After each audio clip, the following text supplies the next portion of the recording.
বন্ধুরা নিয়ে চলে আসলাম আর একটা মিনি ব্লগ নিয়ে। টোটোতে করে চলে যাব আমাদের তায়েরপুর স্টেশনে এসে দাদা চলে গেল টিকিটটা কাটতে। ট্রেনে ভিড় ছিল বলে দাঁড়িয়েছিলাম আমরা।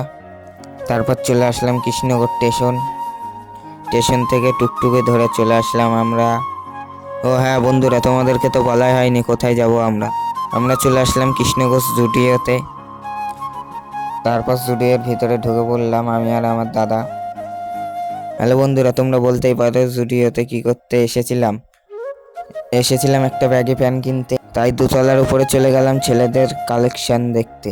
তারপর উপরে দেখছিলাম জামা প্যান্ট, আরও অনেক কিছু আছে বন্ধুরা। তারপর আমার দাদা দেখছিল ব্যাগি প্যান্টগুলি কোনটা ভালো লাগবে পরলে, আর আমি তোমাদেরকে দেখাই জামা প্যান্টগুলি কালেকশন।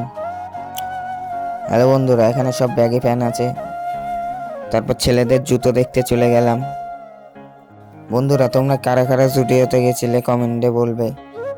তারপর স্লিপার দেখতে চলে আসলাম, এখানে ভালোই স্লিপার আছে দেখলাম। তারপর এই ব্যাগি প্যান্টটা ভালো লাগছে নাকি দেখছি আমি আর আমার দাদা। তারপর এই ব্যাগি প্যান্টটা নিয়ে নিলাম। তারপর প্যান্টটা নিয়ে চলে আসলাম এখানে টাকা দিতে। বন্ধুরা, আজকের ব্লগটা এই পর্যন্ত। আজকে কাউকে বলবো না সাবস্ক্রাইব করতে, না বলতে কারা কারা সাবস্ক্রাইব